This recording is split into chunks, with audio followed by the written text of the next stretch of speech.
Ada muncul PowerPoint-nya? Sudah muncul, Pak. Oke, kecilin biar nggak ganggu. Baik.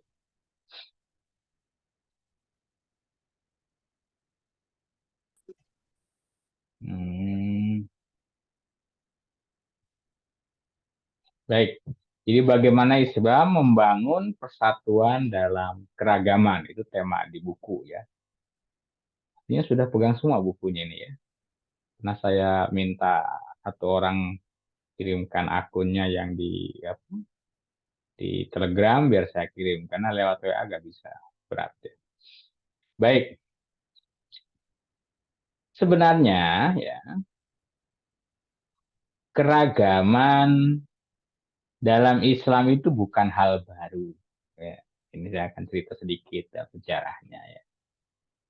Bahwa umat Islam telah terjadi perbedaan besar jauh sejak masa awal Islam. Kita kenal pada masa sahabat saja, setelah Rasulullah wafat, bahkan sampai terjadi perang sesama umat Islam di kalangan sahabat. Kita kenal dengan perang Jamal dan perang Siffin pada masa Khalifah Khulafaur Rasyidin yang keempat, yakni Ali bin Abi Thalib.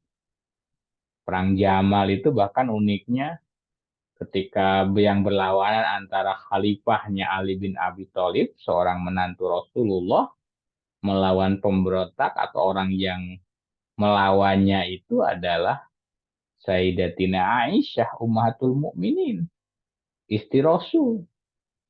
Kebetulan Ummu Aisyah menggunakan unta sehingga namalah perang Jamal. Walaupun terakhirnya Islam.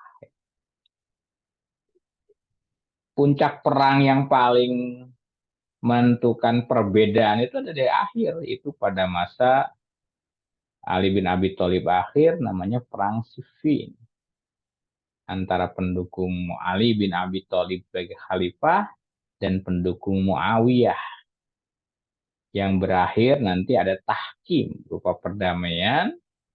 Dan dari tahkim ini bukannya persatuan umat Islam, maka lahirlah kelompok besar umat Islam yang sampai sekarang dianggap sebagai satu aliran besar berbeda dengan yang lain, yaitu kelompok Syiah.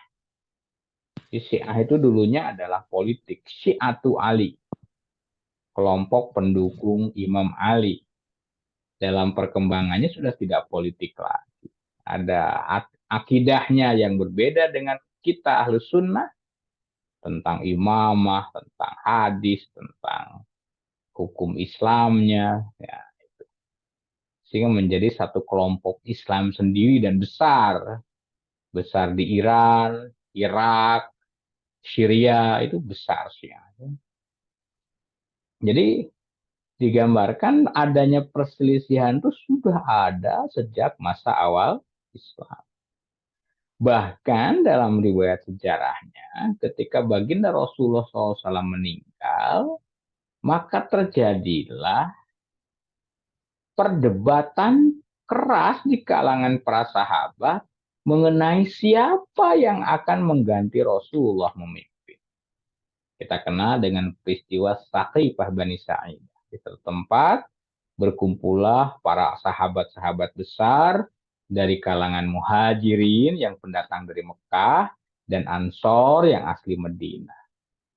Umat Islam terbagi dua itu, antara kelompok muhajirin dan kelompok ansor. Tepatnya tiga sebenarnya, yaitu kelompok Ahlul Bait, Ali bin Abi Thalib radhiyallahu anhu dan keluarga, tidak ikut dalam perdebatan ini karena lebih fokus memelihara, menyiapkan pemakaman baginda Rasulullah SAW.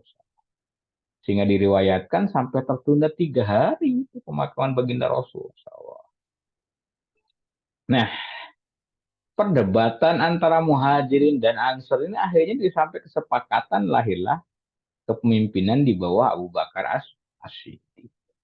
Berikutnya Umar bin Khattab, berikutnya Utsman bin Affan. Nah, pada pusat pada Utsman bin Affan inilah terjadi kekacauan sampai terbunuhnya Utsman bin Affan dan terpilihnya Ali bin Abi Thalib. Ketika terpilih Ali bin Abi Thalib, tidak semua mendukung Ali bin Abi Thalib. Maka terlahirlah beberapa peperangan dan akhirnya terpecahlah umat Islam dalam dua kelompok besar yang sampai sekarang. Nah, ini kelompok Sunni, Ahlus Sunnah, dan kelompok Syiah. Sehingga Syiah itu asalnya adalah sebenarnya pendukung Ali bin Abi Thalib, dalam perkembangannya menjadi kelompok apa? Menjadi kelompok keagamaan. Awalnya itu adalah perbedaan politik, tapi berkembang menjadi perbedaan pemahaman keagamaan. Yang tidak puas adanya perbedaan antara kelompok Syi'atu Ali, pendukung Ali bin Abi Thalib, dan pendukung siapa? Pendukung dari Muawiyah bin Abi Sufyan, sampai akhirnya Muawiyah bin Sufyan menjadi khalifah pertama Bani Muawiyah, Bani Amayah atau Bani Umayyah. Maka keluarlah dari kelompok Ali yang namanya Khawarij. Jadi awalnya politik awalnya. Yang kemudian berkembang Khawarij ini menjadi satu kelompok yang pemahaman Islamanya garis keras. Sadigo. Salah dikit, golok. Karena kemana-mana waktu itu bawa pedang. Orang yang, kalau di kita mirip orang yang suka bawa pentungan kemana-mana. Menggerebek maksiat. Ya, menggerebek kemungkaran. Ya mirip itulah. Mereka itu merasa meluruskan ajaran Islam. Tapi dengan muka yang keras. Dan justru dari situ lahirlah tragedi umat Islam dengan dibunuhnya Ali bin Abi Thalib oleh orang yang saleh sebenarnya, tapi kan pemahamannya yang garis keras itu. Hafal Quran katanya membunuh Ali bin Abi Thalib. Nah, saya ungkapin sejarah ini biar kita bisa nerima bahwa perbedaan itu tidak bisa dipungkiri karena ada jauh sejak awal Islam. Ya, kalau ada yang tidak boleh berbeda, sayalah yang benar. Wah, itu tidak sesuai sejarah. Historis. Karena Islam, sejak Rasul meninggal, sudah banyak perbedaan-perbedaan pemahaman. Sehingga tidak layaklah satu kelompok menganggap paling benar dan mengkafirkan yang lain. Karena toh perbedaan itu telah ada sejak masa para sahabat.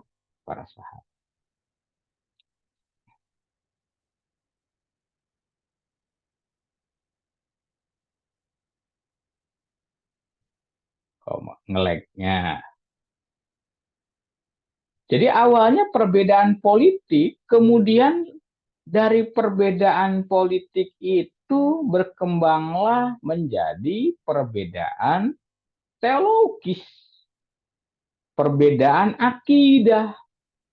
Ada namanya Syiah yang berpendapat bahwa Abu Bakar As-Siddiq, Umar bin Khattab, Utsman bin Affan itu tidak sah sebagai khalifah pengganti Rasul. Pengganti Rasul itu sebenarnya harusnya Ali bin Abi Thalib dan keturunannya, dinamakan Ahlul Bait. Sehingga lahirlah pemahaman keyakinan tersendiri karena mereka tidak menerima hadis kecuali dari Ahlul Bait. Makanya kelompok Syiah ini dengan kita yang Ahlus Sunnah mesti dalam beberapa praktek ibadah ada sedikit berbeda. Sholatnya ada sedikit berbeda. Karena hadisnya berbeda yang diterima. Tapi sejauh itu tetap mereka mengakunya Islam. Syahadatnya sama. Asyhadu an la ilaha illallah wa asyhadu anna Muhammadar Rasulullah. Sholatnya 5 waktu. Puasanya bulan Ramadan. Ada zakat. Walaupun ada kewajiban lain. Kalau Syiah nanti namanya ada kewajiban usyrah. Khumus bukan usul. Ada kewajiban khumus 1/5 dalam madhab Ja'farinya Syiah Imam. Itu yang berbeda ya, ada tambahannya. Tapi pokoknya sama. Hajinya ya ke Baitullah, tidak menjadi kemana. Ya. Berikutnya ada namanya Khawarij. Nah, ini Khawarij ini yang awalnya digambarkan sebagai kelompok yang berpisah dari pendukung Imam Ali, pendukung Syiatu Ali. Khawarij ini dengan konsepnya sangat baik. La hukma illallah. Tidak ada hukum kecuali hukum Allah. Makanya sangat tegas mereka. Yang tidak sesuai dengan Quran dan Sunnah, maka dianggap kafir. Wah, ini yang bahaya ya. Kelompok Khawarij ini. Dalam artian Quran dan Sunnah menurut pendapat. Jadi kalau sekarang ada satu kelompok di masyarakat yang merasa paling Islam dan suka gampang mengkafirkan, riwayatnya ya ke kelompok Khawarij ini asalnya. Khawarij gaya baru, gitu ya. Ada juga kemudian namanya kelompok rasionalis Mu'tazilah. Dia sangat mengedepankan terhadap logika, otak, filsafat. Inilah yang kemudian sekarang kita kenal ada namanya Islam liberal. Nah, ini mengaturnya ya Mu'tazilah.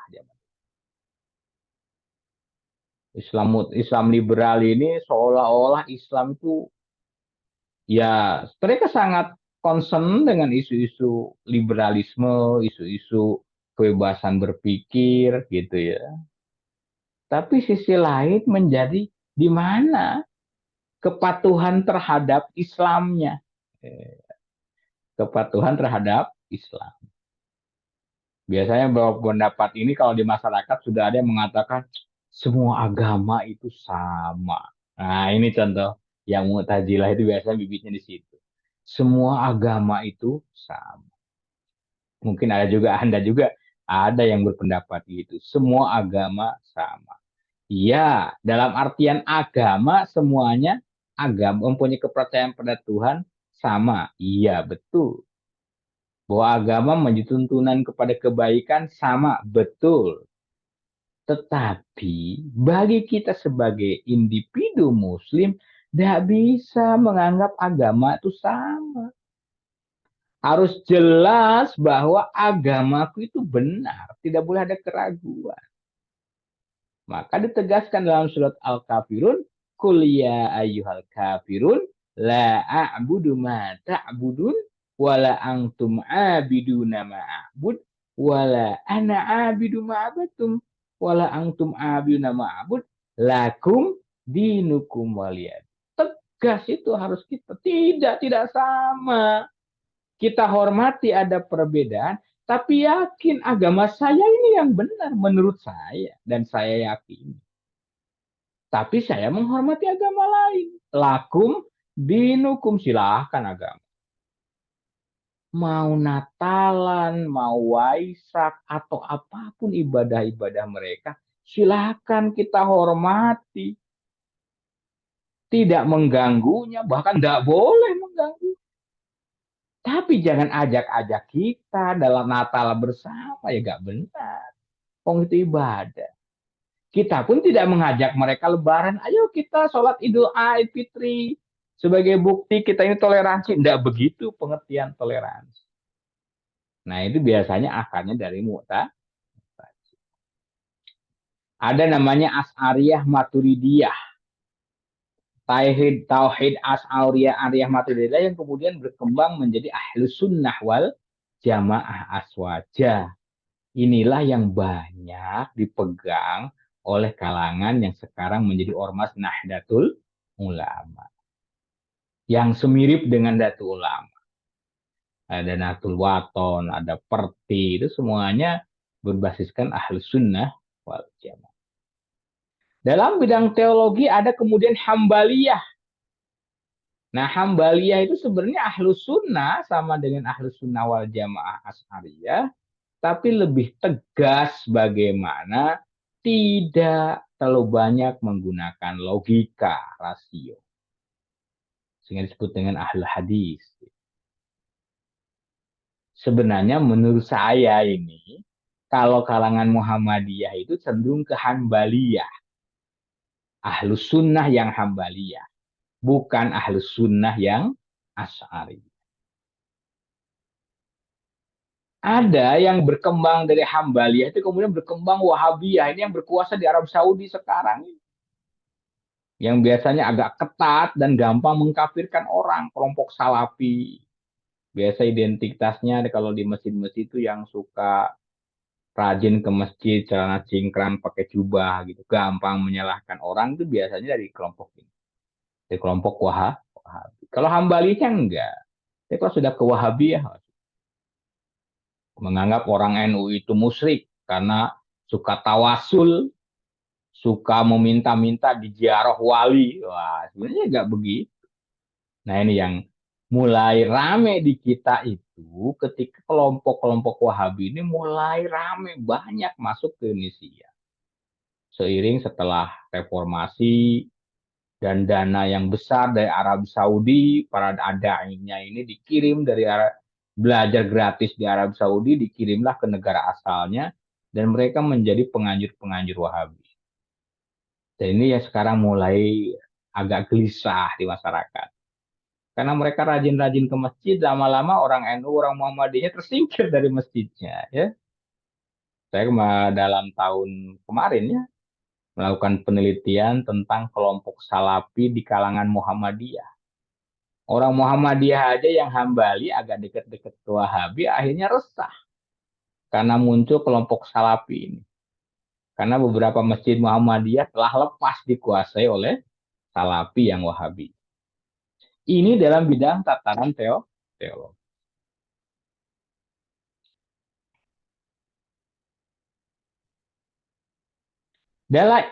Dalam bidang hukum atau fikih, tata cara ibadah, tata cara muamalah, kita pun tidak tunggal dalam Islam. Dalam Ahlus Sunnah, mau NU, mau Muhammadiyah, mesti kecenderungan hukumnya itu mengacu pada salah satu 4 madhab. Walaupun ngakunya Muhammadiyah gak bermadhab ya. Tapi mesti cenderungannya mau mengikuti seperti Hambali Muhammadiyah. Kalau dalam madhab, dalam NU, dalam prakteknya mereka menggunakan madhab Syafi'i, walaupun boleh 4 dalam NU, Hanafi, Maliki, Syafi'i. Dalam bidang hukum, orang Syiah itu Ja'fari, nih, Ja'fari. Jadi tidak hanya dalam aspek teologis, dasar-dasar keyakinan, kepercayaan, rukun imannya, tapi dalam bidang hukum pun umat Islam terbagi-bagi dalam kelompok-kelompok hukum, namanya madhab. Maka dikenal di Indonesia itu mayoritas ahlus sunnah wal jamaah aswaja dengan madhab hukumnya mayoritas madhab Imam Syafi'i. Ini yang dipegang oleh kalangan orang-orang Nahdi. Tapi selain itu ada yang Hambali, ada yang Maliki, ada yang Hanafi. Bahkan sekarang sejak reformasi orang-orang Syiah mulai terang-terangan ada kelompok Jamiah Ijabi namanya. Mereka ya pikirnya pikir Ja'fari hukum Islam. Dulunya nggak ada yang terang-terangan Syiah. Sekarang udah terang-terangan. Nah, dalam bidang spiritualitas atau tasawuf pun sama banyak. Kalau ada kenal dengan seorang Habib yang sangat dihormati di kalangan Nahdiyin, siapa namanya? Habib Lutfi, ya.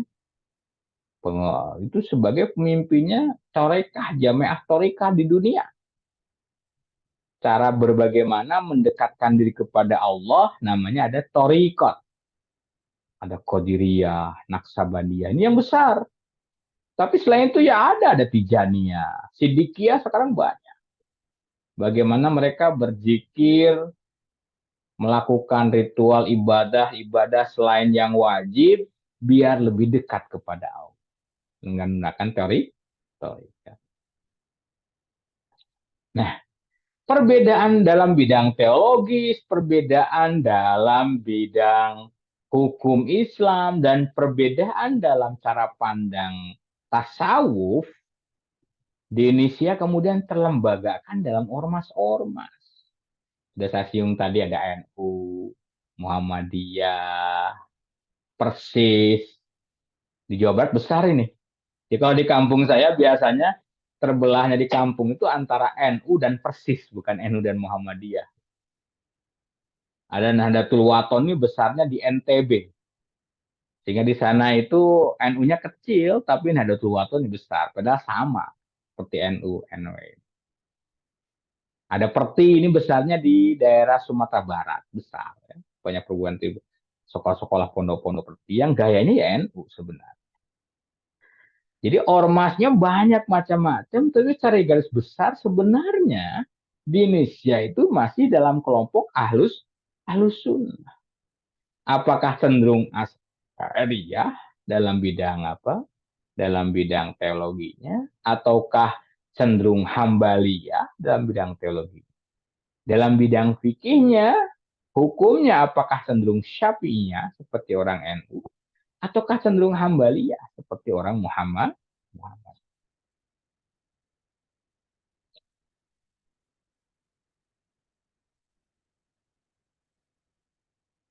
Ada jamiah-jamiah thariqat sudah saya jelaskan tadi di Indonesia ternyata melahirkan jamiah yang beragam ya. Dan sekarang boleh kayaknya kesannya bersaing. Di Jawa Barat itu ada thariqat besar Qadiriyah Naksabandiyah dengan seorang mursyidnya Abah Anom. Nah, ketika meninggal sekarang terpecah. Ada yang ikut namanya Abah Gaos, mulai besar pengikut-pengikutnya. Kita kadang ada persinggungan karena perbedaan, walaupun sama-sama Qadiriyah Naksabandiyahnya, perbedaan gurunya, lahirnya terjadi perpecahan-perpecahan. Saya gambarkan bahwa di Indonesia pun lah muncullah nama Syiah. Ya. Sudah lama dari dulu sudah ada Syiah itu sebenarnya sejak awal Islam masuk Indonesia. Tandanya apa? Ada beberapa tradisi di kita yang mencerminkan tradisi Syiah. Di Jawa ada Babur Sura, Asyura, ya. Peringatan Asyura itu peringatan di Syiah. Karena Asyura itu ada tragedi Asyura, bagaimana cucu Rasulullah SAW dibunuh secara brutal oleh Khalifah Umayyah waktu itu. Sehingga kecintaan terhadap keturunan Ali inilah suka diperingati dengan Asyura.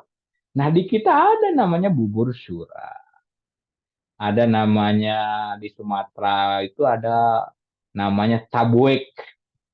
Itu tradisi-tradisi Syiah.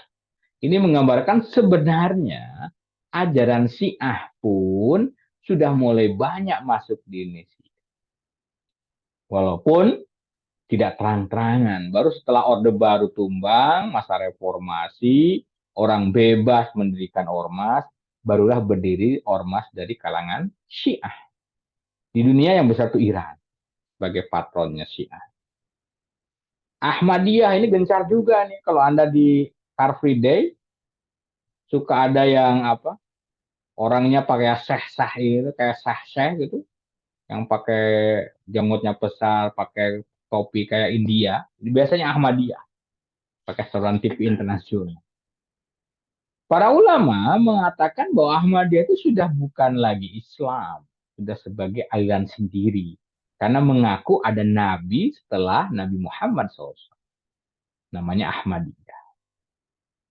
Nah, yang menarik di Indonesia itu ada juga kelompok Islam Wujudiyah. Ini besar di Timur Tengah dengan namanya Syekh Al-Hallaj. Yang mengatakan dengan teologinya ana al-haq tasawufnya. Di Indonesia ada namanya Manunggaling Kawulo Gusti Syekh Siti Jenar.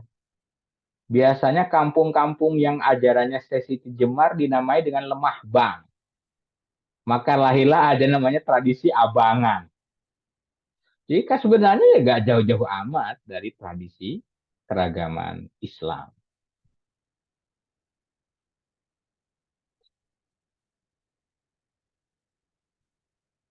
Ini saya kedengaran ya soalnya ada yang tes kan, jangan-jangan nggak lihat.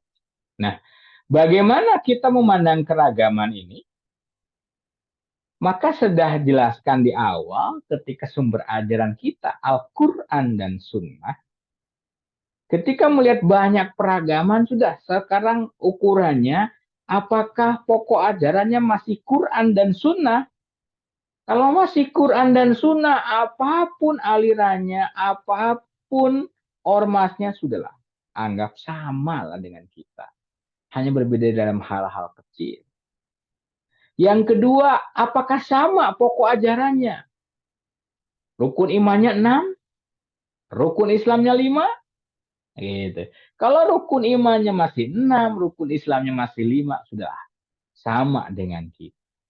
Paling bedanya pada hal-hal kecil yang tidak perlu diperdebatkan. Sehingga nggak perlu berdebat panjang karena berbeda, satunya kunut, satunya tidak kunut. Yang penting sholat subuh. Perlu ada perdebatan terawih 11 sama terawih 23. Yang penting sholat sunnah tarawih. Dan yang penting tidak meninggalkan sholat isyanya. Yang wajib sholat isya. Ini menurut saya. Bagaimana melihat keragaman itu tidak selamanya wah berbeda. Toh semuanya masih alusun. Yang paling penting justru perbedaan itu memudahkan kita. Kalau kita sedang haji menggunakan madhab Syafi'i repot. Dikit-dikit kesenggol batal karena bersentuh dengan laki perempuan. Udahlah, ketika haji kita pegang pada Hambali yang tidak batal. Nah itu berarti memudah. Di perjalanan tayamumnya cukup pakai dinding. Sehingga tidak perlu. Nah itulah. Jadi bagaimana keragaman kita sikapi dengan melihat apakah masih Quran dan Sunnah, apakah masih pokok rukun Islamnya 5 dan rukun imannya 6. Kalau ini sama, sudahlah, itu sama dengan kita. Ya. Wallahu alam bisawab. Saya kalau ada pertanyaan kita lanjutin via chat ya, di grup ya. Buktikan bahwa Anda hadir dengan buat pertanyaan lah, komentar tentang keragaman. Saya ini dari NU, saya Muhammadiyah, saya LDI, gak apa-apa. Tidak akan mempengaruhi bagi saya. Cuman justru kalau kita merasa saya Muhammadiyah, saya NU, saya mengakui ke-NU-an dan ke-Muhammadiyahannya dan menghormati yang lain yang berbeda. Wallahu a'lam bishawab. Saya akan screenshot sebagai absen terakhir dan nanti silahkan kita diskusi di grup dengan bertanya kalau ada pertanyaan. Saya screenshot dulu. Silakan nyalakan.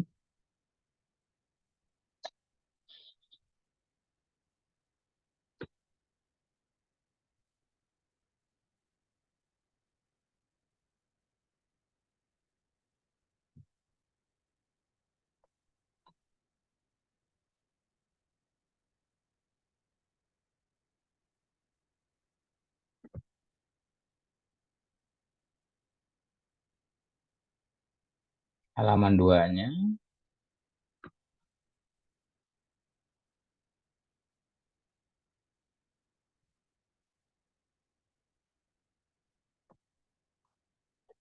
Mari kita tutup perkuliahan kita pada malam ini dengan bersama-sama membaca Kifaratul Majlis.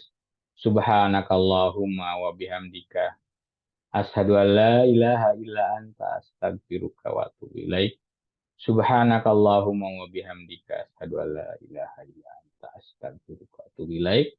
Subhanakallahumma wa bihamdika asyhadu an la ilaha illa anta astaghfiruka wa atubu ilaik. Assalamualaikum warahmatullahi wabarakatuh. Waalaikumsalam. Waalaikumsalam warahmatullahi wabarakatuh. Ya,